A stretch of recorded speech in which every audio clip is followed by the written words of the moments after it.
Yes, reka ntangire mbifuriza amahoro n'imigisha bituruka ku Mana Nyagasani. Ngenda mbwira mwe mwese mubana natwe 5 kuri 5 babwira ngo muri nkora mutima zacu, ngira ngo nibutse namwe mwese mutari mwakora subscribe, ndababwira ngo kanda subscribe, nyarukiraho hepfo magambo atukura maze ukande subscribe, tujye twibanira 5 kuri 5, tugende tukugezaho amakuru agiye atandukanye cyane cyane politike yano muri Afrika y'ibiyaga bigari, aho tugenda tugaruka ku makuru menshi agiye anyuranye kandi buri munsi tukugezaho amakuru menshi agiye atandukanye 24/7.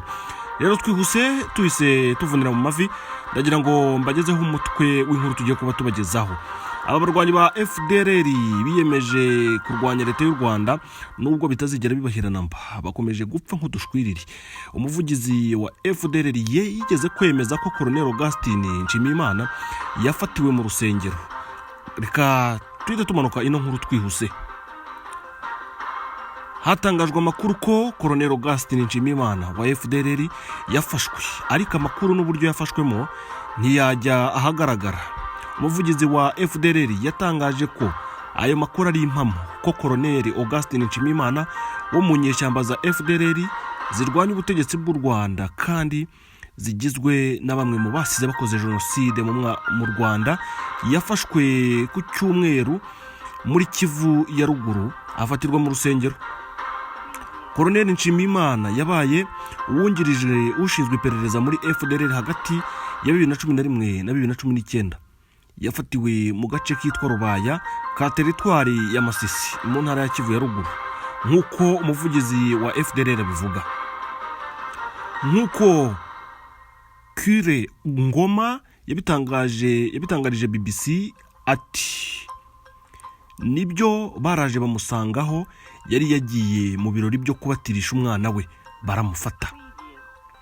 Ngoma avuga ko aho Nshimiyimana yafatiwe yari yagiye mu bikorwa by'umuryango w'ibwite, atari yoherejwe mu bikorwa by'akazi. Mu kwezi gushize leta ya DR Congo yatangaje ko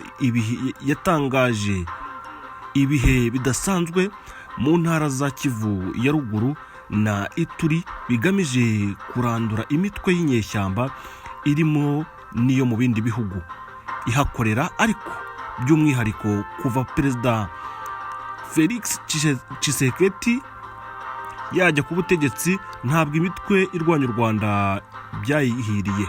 Abenshi barishwe, abandi bazanwa mu Rwanda. Uwari umuyobozi mukuru wa FDLR General Mudacumura yaguwe gitumo yicanwa, n'abandi bamubaga hafi harimo n'umunyamabanga we wihariye Colonel Sixbert tariki ya 17 n'iya 18 Nzeri 2019. Naho General Musabyimana Juvenal wari uzwi nka Jean Michel Afrique, Colonel Mpiranya Léon Cyprien basimburanye ku buyobozi bwa Rudi Urunana, bicwa bakurikiranye umwaka ushize.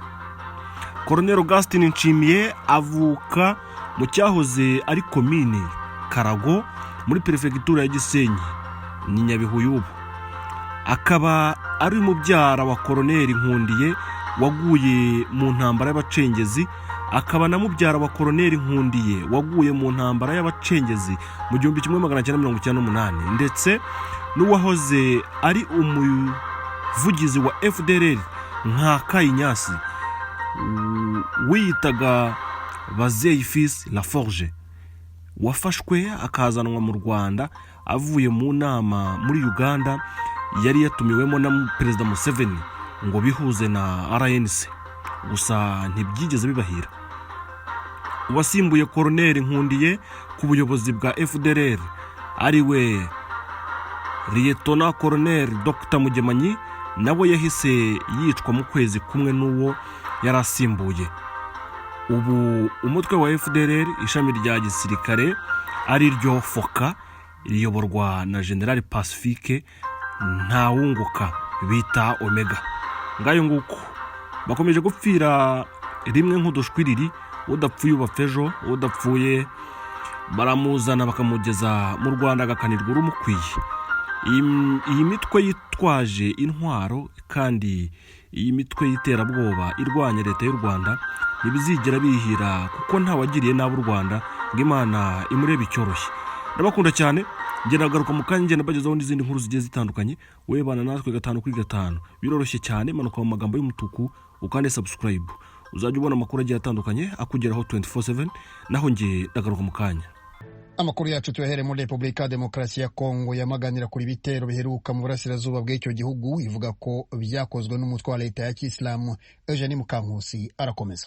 Igisirikare cya Kongo uyu munsi kwa mbere cyavuze ko umutwe wa Kisilamu wigambye kuba ukorana na leta ya Kisilamu ari wagabye ibitero 2 mu mujyi wa Beni mu burasirazuba bw'igihugu, mu gihe meya yafunze amashuri yo mu karere, insengero n'amasoko bigakarizwa umutekano.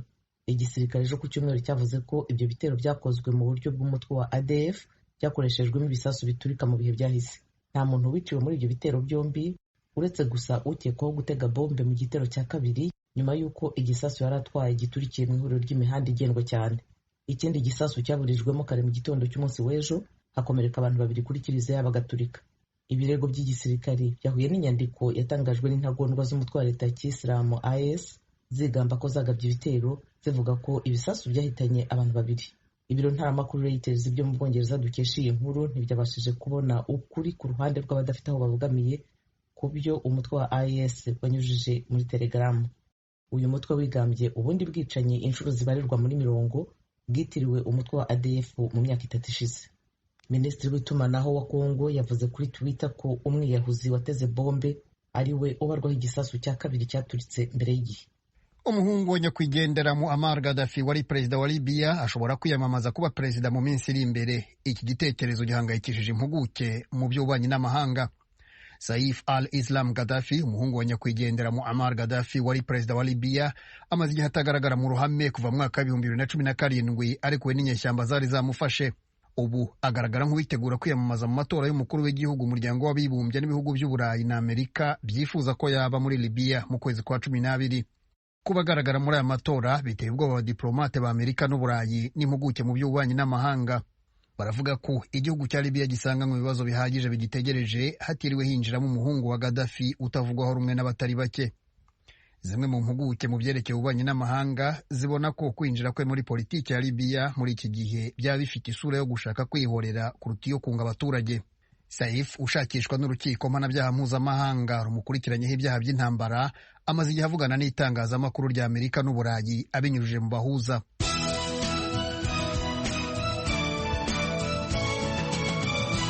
Ishami rya ONU rishinzwe uburenganzira bwa muntu ryasohoye raporo ihamagarira ibihugu byo ku isi guca burundu ivangura rishingiye ku ibara ry'uruhu n'urugomo rukorerwa abirabura n'abafite inkomoko muri Afurika. Uretse gucira ivangura, umuyobozi mukuru w'ishami ry'umuryango w'abibumbye rishinzwe uburenganzira bwa muntu Michelle Bachelet arasaba ko abirabura banahabwa indishyi kubera ibibi bakorewe. Iri jambo rya Michelle Bachelet rikurikiye raporo ishami ry'umuryango w'abibumbye ayobora rimaze gusohora nyuma y'urupfu rwa George Floyd muri Leta Zunze Ubumwe za Amerika. Iyi raporo imaze umwaka itegurwa igamije kugaragaza uburyo ivangura rishingiye ku ibara ry'uruhu n'urugomo rukorerwa abanyafurika n'abafite inkomoko muri Afurika bigenda byiyongera. Ni raporo yasesenguye impfu z'abantu 190 biganjemo abo muri Amerika. Igaragaza uko abashinzwe umutekano akenshi bataryozwa ibikorwa bibangamiye uburenganzira bwa muntu n'ibyaha bakorera abantu bafite inkomoko muri Afurika.